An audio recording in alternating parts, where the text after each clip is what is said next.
This is Review Your Gear Radio with your hosts Chris Husted and Jason Renner. Coming to you with the latest topics, reviews, and techniques for hunting and fishing in the Midwest. And here they are, Chris and Jason. Take it away, boys. Heyo, Review Your Gear Radio. I'm Chris Husted. Jason Renner. Season 4, Episode 7. This is the Walleye Tournament Podcast Special. Why? Because there's a Walleye Tournament like every other day now. Correct. Every weekend there seems like a new... The Ames, the... Casino Cubs. Casino Cub. Governor Cub. In Montana, in North Dakota. South coming Dakota. up South Dakota. Yeah. And then, of course, Minnesota, Wisconsin, and on and on and on. So, Okay. Since we're fresh on the Govs Cup. yeah. Not North Dakota. What's your prediction? Montana Govs Cup. It was like 8-9 pounds of fish, wasn't it? Yeah. Yes. Yeah. I saw like a brief thing of it, and it was like 8-point-some pound average. Correct. So, like, 88 pounds will probably win it this year again. That's crazy. Did you imagine? That's a tournament limit. And that's what it takes? That's what it takes. Wow. Can you imagine coming in with a limit of 20s? You'd be like, wow. What would be a 30 pounds in a 100-pound tournament? Right. Yeah, it wouldn't even be fair. So we're going to have a new boat discussion. Why? Because I'm still on cloud 9 from getting a new boat. Now, remember, as I said in the previous podcast, it's not a new boat. It's a new to me boat. I did pick up a used one. However, I think they're still working, right? Yeah. Anyways, so I forgot to plug some in, but it didn't matter. It works anyways. But seriously, it's got everything but 98%. Of what I'd want in it. There is a few additions I'm going to have to the boat. What are you going to add? First of all, I do not... the floor is fiberglass with like a coating. Yeah. So you don't slip. That's nice. However, it gets hot. It's hot. And while I always wear sandals, and I mean, I could avoid it, I'm looking at aqua traction for that. And it's good. It's good for your back, when you're standing up a lot, and especially when you're setting flip flops all the time, like you are. Exactly. It's just not great for your back. No. In fact, if you know me, I wear flip flops I don't wear tennis shoes or dress shoes unless I have to for work. But I'm waiting for you to pull the flip flop out in the ice house. I haven't done the ice house, but I was wearing sandals in January a little bit this year. A little bit when there wasn't snow. But what boat features do you feel are essential today when you get a boat? Like, if you're to buy a new boat tomorrow, where do you start? Okay, so what are we talking? Electronics? Are we talking? Yeah, you were talking, where would you start? Okay, besides the big motor, kicker, and the trolling motor. Well, there's still people that don't get kickers, and that just blows my mind. Yes. I mean, one, you're putting extra hours on your big motors. Yep. Two, a lot of guys will say, though, I don't troll, but there's always times where you're thinking, maybe I should troll. But the other thing is we all fish in most areas of the Midwest, big bodies of water in some shape or form. Correct. Isn't it nice to have that backup motor as just in case. Yeah. It's about $3,500 for a kicker, depending on what you get, maybe up to $4,500. But that's for a 9.9 or a 15, right? Yeah. And installed. And look at resale. I mean, you're gonna get your money back on it having a kicker. Correct. You're just limiting yourself, I think, by not having a kicker on resale. Correct. But let's skip the kicker. Let's go to electronics. For me, I know we've had this discussion previously. I know you're a Garmin guy, and I'm kind of everything but. I like my Lowrance Humminbird combo. That's what I was going to do with my new boat. And given the one thing I was really debating was getting a fourth graph on my new boat. And since this one has it, it's made it obviously very, I'm glad I did it because then I can have solid mapping in the front and the back. Everything networked, of course. So here's my question for you. What's that? With your nice little track system in there. Yep. Would you ever think about a fifth graph in the back for trouble? No. Okay. No. I've thought about it a little bit, but the first thing I can think of is how often would I bump into it? Is it really that important that you can't turn around and look at a 12 or a 9-inch screen? Yeah. Well, I'm just being honest. Like, is it really like, and if I did, I would probably get another Lowrance so I could 3 screens on active target when I put it in. Gotcha. Okay. That would be one of the few reasons why I'd put a screen in otherwise. So yeah, so you can see the whole. Right. That would make sense. But other than that, you nailed it. Tracks are becoming, I think, almost the standard now. Rails are still great. They're not as good as tracks. They're just not. Because you can slide them and move them where you can't do that on rails. Correct. And you don't just have to put rod holders in. Yeah. There's versatility to them. I mean, yep. There's rod trees, there's downrigger mounts, there's active target mounts. There's everything you can think of. Can holders. Gotta have your, koozies, can koozie built into the tracks. You know I don't drink on the boat. I know. But with that, what else are we thinking of here? So here's the other big for walleye fishing. What's that? The shallow water anchors. Guys are starting to use them. The talons, you mean? Talons. No. I say balls. no. I say no. You say no? Yep, because you got spot lock that should be able to cover 90% of the situations. It's like right now, you really wouldn't use it in the summer. It's like you would use it in the spring. Correct. If at all. And then I don't know. I think it's in the way, when it's back there. To me, not for me. I will use spot lock and avoid it. There's guys that use the paddles on them. To slow down. Yep. Or not have so much surging in the waves for trolling. Right. But, I mean, I'm just throwing it out there just because, we're talking what needs, wants, stuff like that. What'd you do for rod holders? I actually had Scotty mounts, and I was gonna put in Folbies, and I actually ordered them.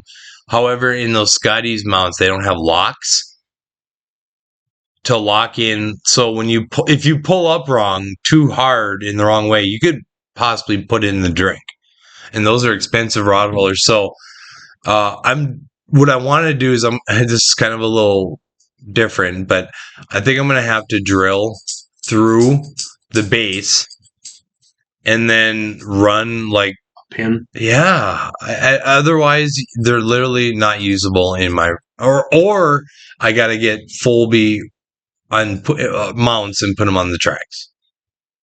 Yes, that have the locks. You have the space for I know I do. I mean, I will do that. I'm just saying, Scotty's will work in a pinch. They work just fine.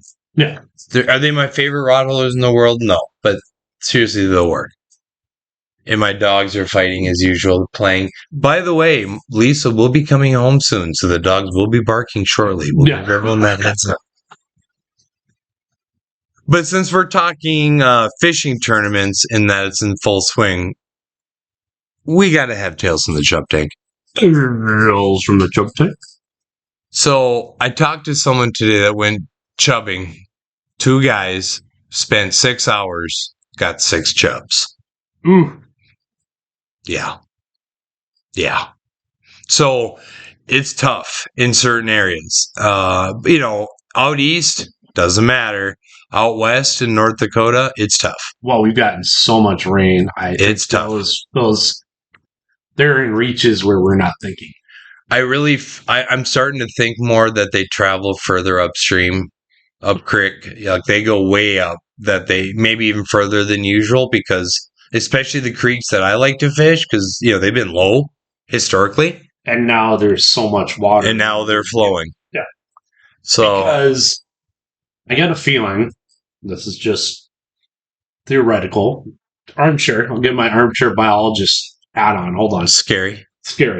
But when you're uncovering new waters and stuff like that, wouldn't that be dislodging insects and new stuff that there's more food? Yeah, that would totally make sense. Why would they hang by the headwaters when there's water flowing and they have places to go? So I think they're upstream far. They can get up into the fields and grasshoppers and Yep. all that jazz. And yep. I went walking by the river Sunday, and there's a bunch of tiny frogs. So the frogs must have hatched now, and so I can imagine, these like 2-inch little frogs, that's gotta be chub bait. When you think about it. Well, yeah, chubs, I think they're piranhas. They'll eat anything. They'll eat it. This is great. They'll fit in their mouth. They'll eat it. They'll eat it. Yeah. I've seen, like I said before, like pretty darn good sized grasshoppers just get instantly mauled the second they jump into the water accidentally. So, yeah, I just think that's prime food for them. Get a good hatch of frogs and yum. Yum. We're going to travel east for chubs. We're going to go get, we got some spots to try in the eastern part of the state. I think it's gotten down to you just don't have time out here to waste your time on 5, 10, 20, 30. You need a lot. And for this tournament, and because you can go through pre-fishing, you can go through 15, 20 chubs a day, no problem. Let's be honest, they're candy for everything that swims. And Right. So let's also talk unique ways to rig chubs, because I've seen guys running behind just bottom bouncers, like a traditional bottom bouncer leader and a hook, and I haven't seen it work as well as other tactics. And and also keep in mind, some of the best chub fishermen aren't writers or social media people. Like some of the best chub fishermen that we probably know don't talk much about how they rig chubs. Does that make sense? We don't talk about. Well, am I wrong? No. So with that being said, I've written about it. We've talked about it. We like to rig with egg sinkers.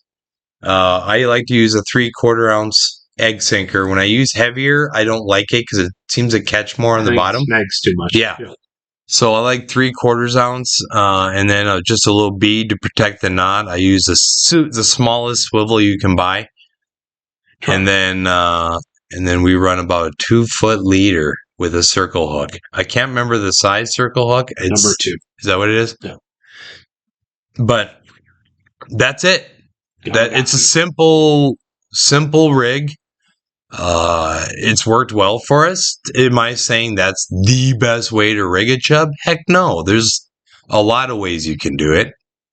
I think the biggest thing, the more I think about it with the circle hook, is it just lets them eat it.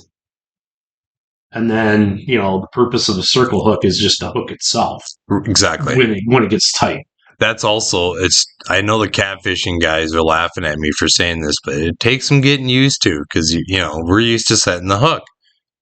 And those guys, they just let the hook, see, they use more of a bendier rod. And Yep. See, there's a reason why circle hooks were invented, and it was for these huge nets that they just set out and the fish hooked themselves.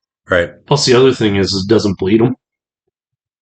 It's supposed to not get them in the, it's supposed to turn and hook right in the corner of the mouth. Okay. Hey. Yeah, they still swallow it sometimes, but not as much. Consistent. And if they swallow it, so what? You're still probably getting it in, right? Correct. Yeah. But more often than not, they don't have a swallowed chub. They just don't. It seems like they. I don't know. It's if you have a 6-inch chub, even a big walleye. I mean, it's not just one gulp. I mean, they gotta. Or is it? That's an ale. Do you think so? I think I don't normally have chubs down their throat. Does that make sense? I just usually hook them in the mouth. The biggest thing is, by the time they're fighting it, because their mouth is open, I think the chub slips out. Okay. Well, I mean, because we usually feed them for 30 seconds to 60 seconds. Correct. That's kind of the make sure it's in Right. Make sure it's got it. I mean, plus, who knows if they don't hit them in the head and then come back and swallow them. I mean, there's that theory, too. All right. I'm going to make a bold statement here, sir, since we're talking walleye fishing and walleye fishing tournaments. Uh-oh. Bottom bouncers haven't cashed a check in a tournament since Nam. Changed my mind. Of course it has, but I'm saying, do I have any confidence whatsoever bottom bouncing with bait and cashing a big check in a tournament this year? No, I don't. There's some guys, and I mean, again, there's different ways to use bottom bouncers. Bottom bouncers with floaters. Bottom bouncers with smile blades. Blades. With blades. Yeah, I get that. There's different ways to run it, but still, that mid-range depth that everyone and their brother is fishing, I just don't have. I don't know. Fishing a crowd, it's luck to me. It's unless you're really on a spot in the spot and you're holding the right fish and you got chubs or whatever what they want at that time. But I don't have confidence in bottom bouncers, so jokingly saying they just don't cash checks. So gotcha. But you disagree. I think there's always a chance. I mean, well, of course there's a chance. I'm saying, but like in a 2-day tournament to put in big bags 2 days in a row on bottom bouncers, that's tough. That's tough. I mean, you gotta. Cranks is still your most consistent big fish for any tournament anywhere. Boy, there's been a lot of big weights on chubs though, and again this year. And some guys just absolutely swear by them. I mean, but other guys, I know guys that curse them. Well, yeah, I know some guys that are like, oh, they just catch big smallies and pike. Yeah. Well, you're probably in the wrong spot. Yeah. But those are also the guys that can't get them usually. And they have like 4. And they use 4 that morning and catch 3 smallies and a pike. And they're like, well, that worked. Glad I spent $7 a chub at the bait shop. Or put them in a minnow bucket underneath a dock and a turtle gets in there. Yeah, you've heard they're $7 a chub, right? Up at the bait shop, 6 Mile. $7 a chub is what I'm hearing. No wonder he still has them. But I guess people are buying them still. Like they're selling them. $7 a chub. If I'm paying $7 a chub, I'm going to reach in and grab them one by one. I want that 9-incher. I want that 8-incher. God, but no, I would not spend $7 a chub. Fishing was expensive. No, supply and demand, sir. It's tournament season, and it's no secret.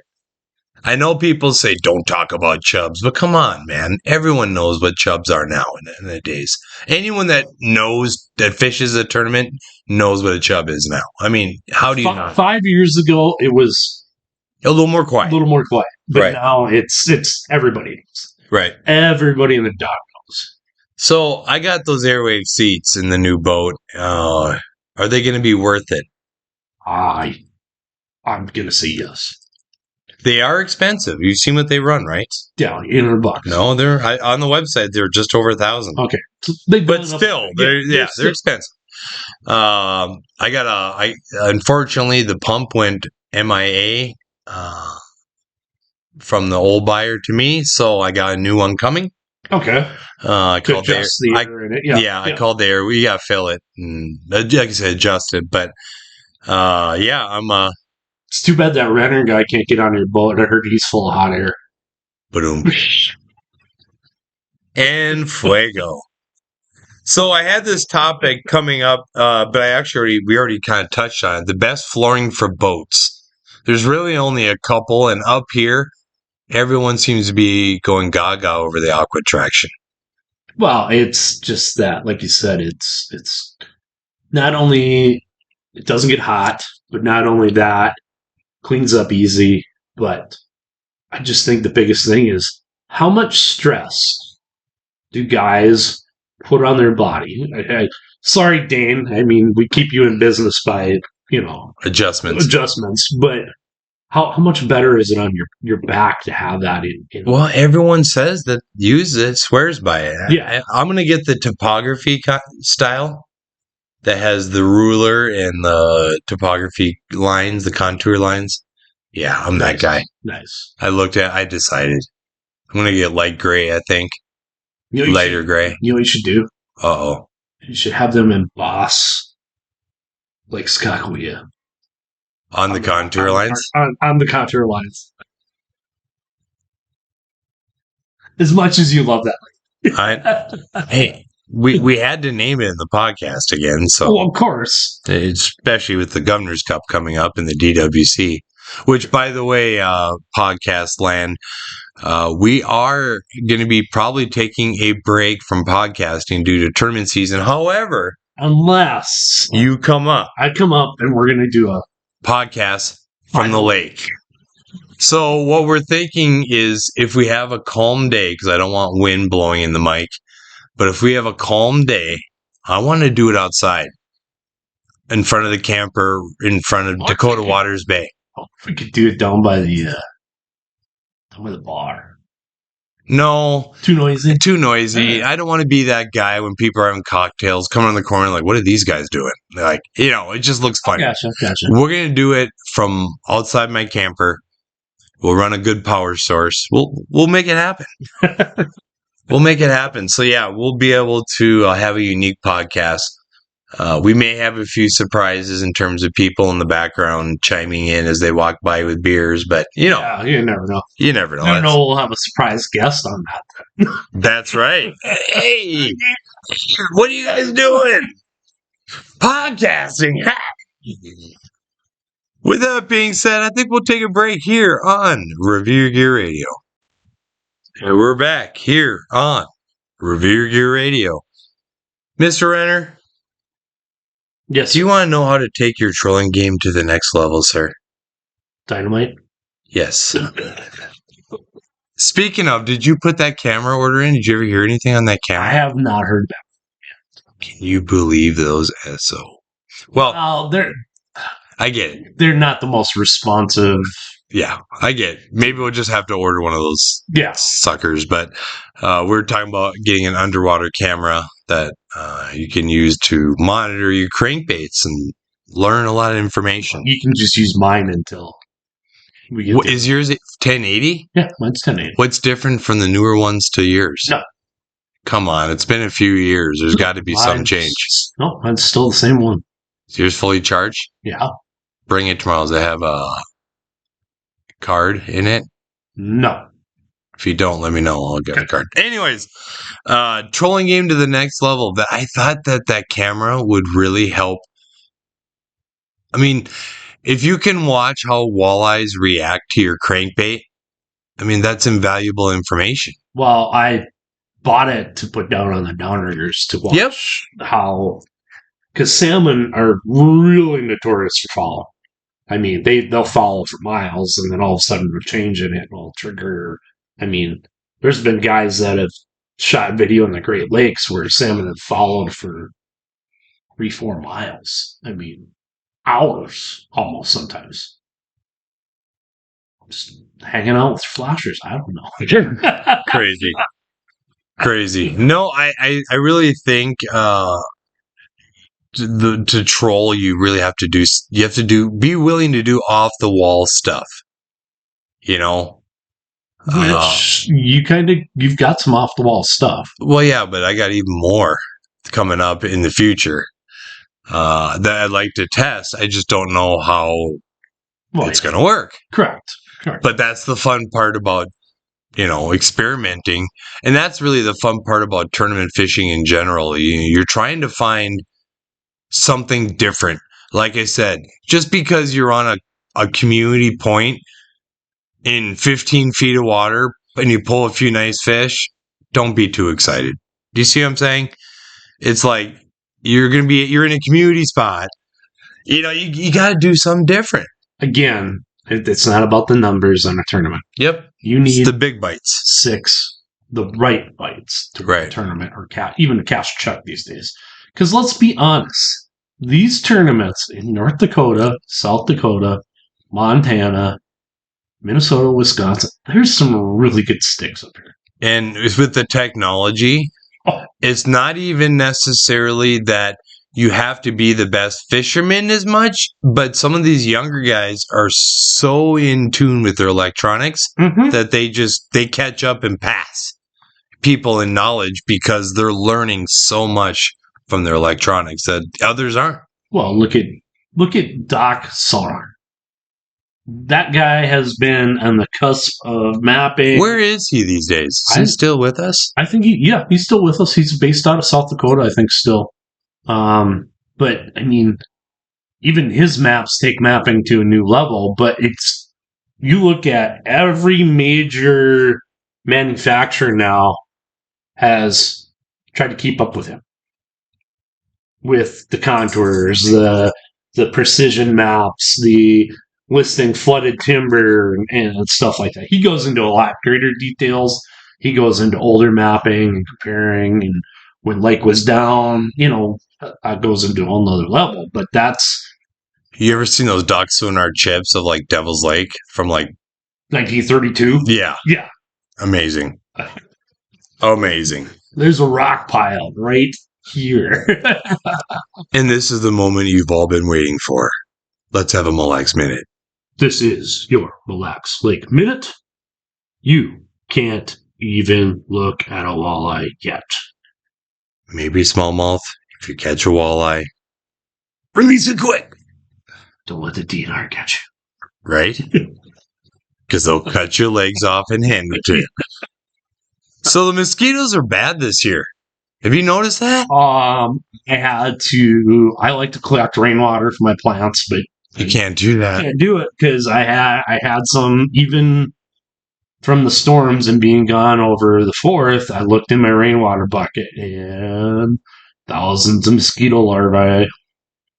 Dump that bucket in a hurry. Yeah. No, it's bad this year. We've had a lot of moisture. We're clearly out of the drought here in the Dakotas. Correct. But with the moisture and the standing water, as you said, comes mosquitoes. On the 4th of July, that's the beauty of Lake Sakakawea up there, is you rarely deal with mosquitoes on the 4th. Oh, because usually I'm used to Minnesota growing up in lake country, and mosquitoes at sundown for a couple hours are just unbearable. I mean, you don't even want to be outside. They'll carry you off. But here it's generally drier, and we just don't have them like they do east, except for this year. And this year's bad. Yeah. I'm just hoping that we get this little bit of hot weather for a week or two, and it dries things out just a bit. Right. So you kill some of those mosquitoes off. Yep. I mean, we've been getting some pretty consistent moisture, so I've got 5 inches since July 1st in my house. So with that being said, it could dry out a bit for sure. Yeah. Lisa was looking at our garden last night, and she's like, "Should we water it? It looks a little dry." I'm like, "Honey, stick your finger down in the soil." It's wet. It's wet. So, what best way to combat mosquitoes? What is the best way in 2022? I'm gonna get roasted by everybody for saying this, but you gotta have DEET.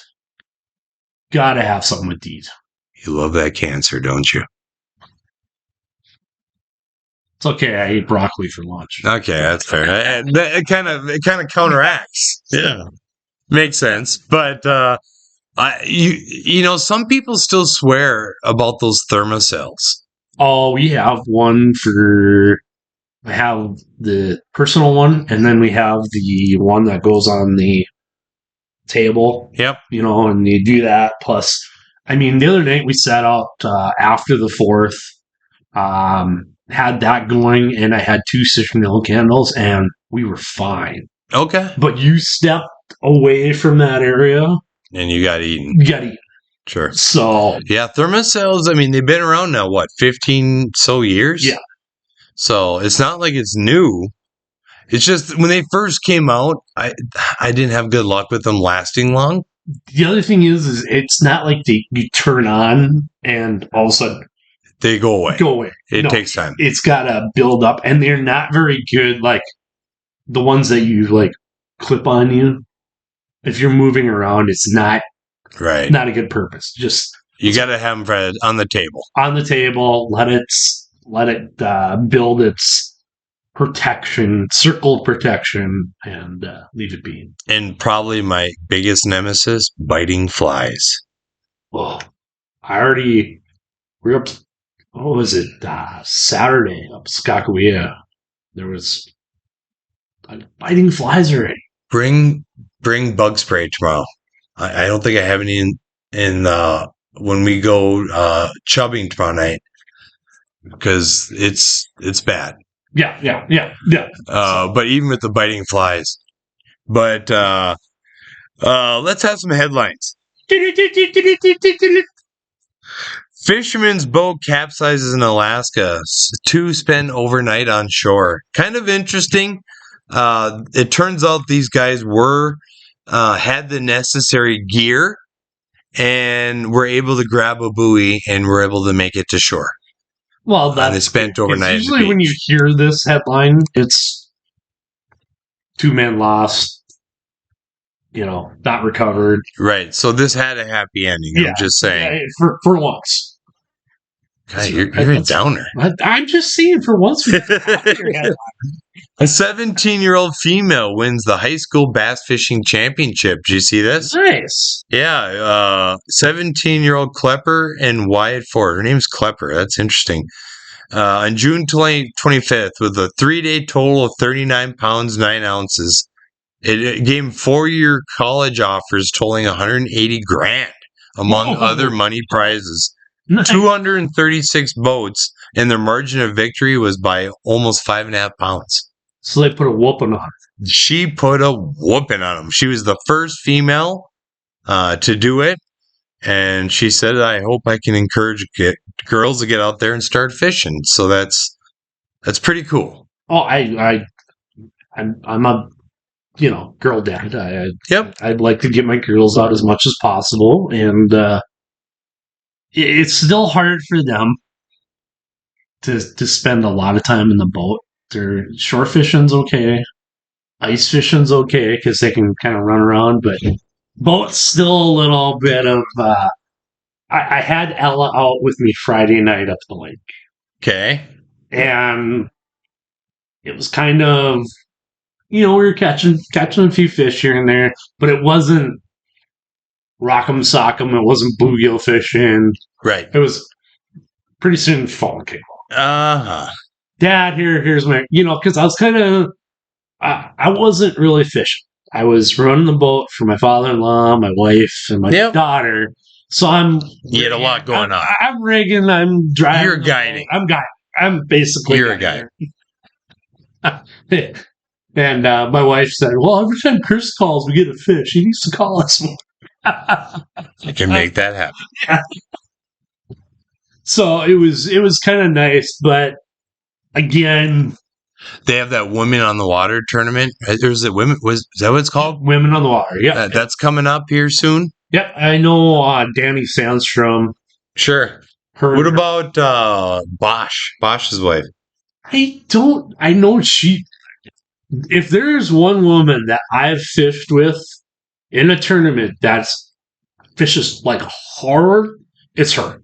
Okay. I mean, Morgan's dedicated. I'd fish a tournament any day with her because she'll outfish a lot of guys I know, and plus she'll freaking me. I like to flap my gap while we're fishing, keep the bite. Well, she'll hand it right back to me, and probably 2 times worse. So, nice. It's kind of nice to get a little flack back every once in a while. And, sure. No, there's some gals out there that are, I know Danny Sandstrom. She fishes the Govs Cup with Tim every year. I wonder what the percentage of women partners or captains. I'm not gonna in the Governors Cup, because there's a lot of husband-wife teams, a lot of father-daughter teams. I mean, it's pretty cool. Terry Folke fishes that every year with his daughter Sherry. I know that. And Terry's a guide up on the East End, and so I think that's pretty cool. So get this. The South Shore by Staten Island out there, they are having countless dead fish wash up on shore. And they're talking about the smell being out of, with the low tides, I imagine it's just bad. What's really unfortunate, though, is the Department of Environment Preservation is not really saying anything.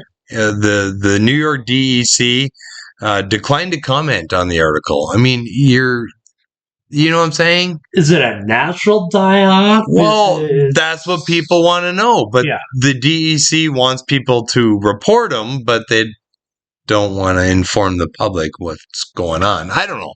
Kind of a little weird, but... So we're not down with the DEC? Do you know me? What's cooking on the stone, Rick? What's cooking on the stone? What are you cooking this week? You did pizzas, didn't you? Oh, you did that in the pellet grill. I did that in the pellet grill, which, I got man bunned for. Yep. No, stone, actually, brioche, cinnamon brioche French toast. Wow. That is what's on the menu for the stone for breakfast this weekend.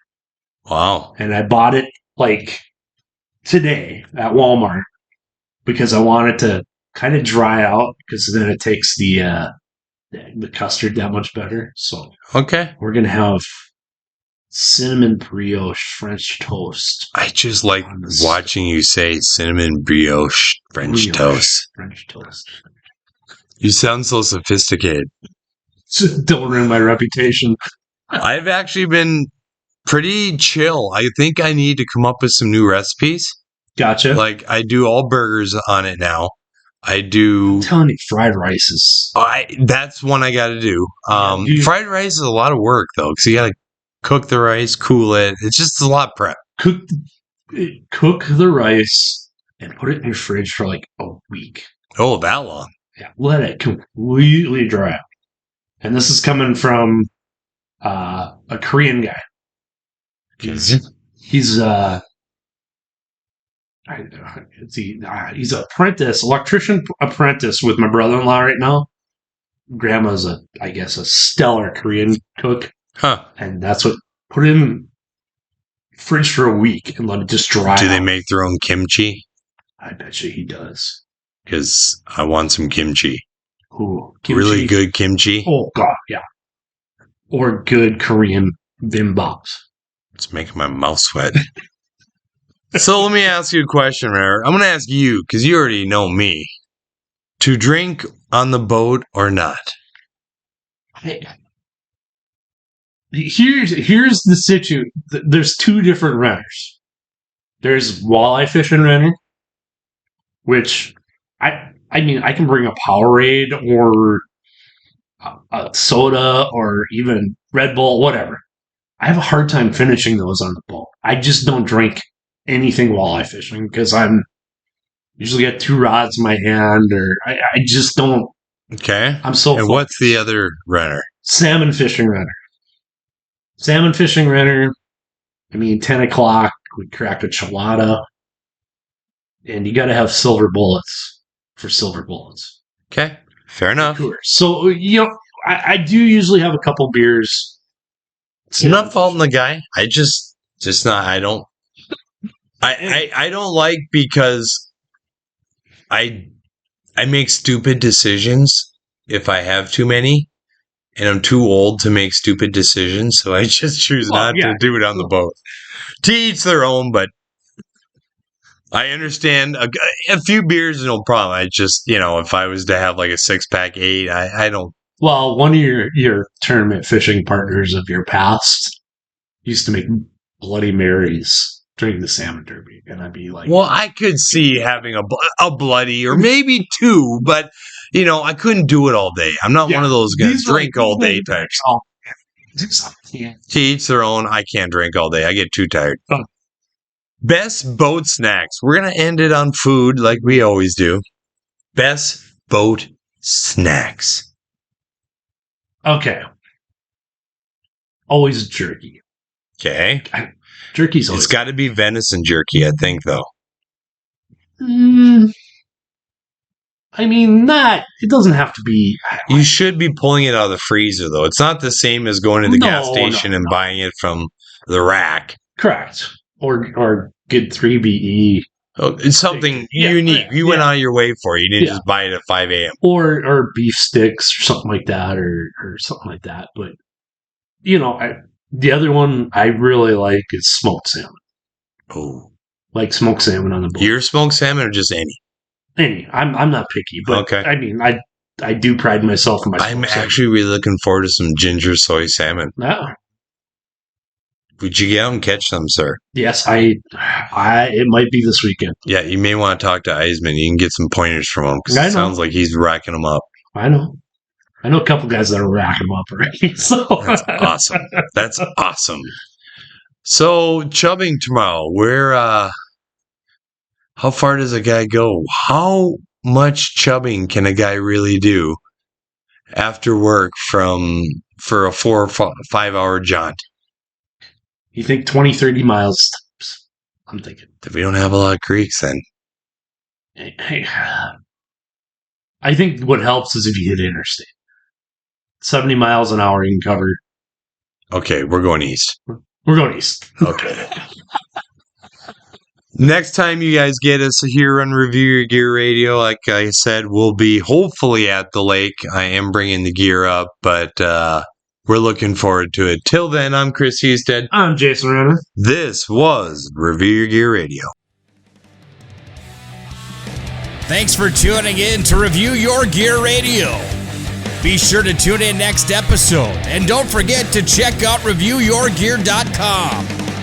Also, check us out on Instagram, Facebook, and YouTube. Till next time, tight lines and good times in the outdoors.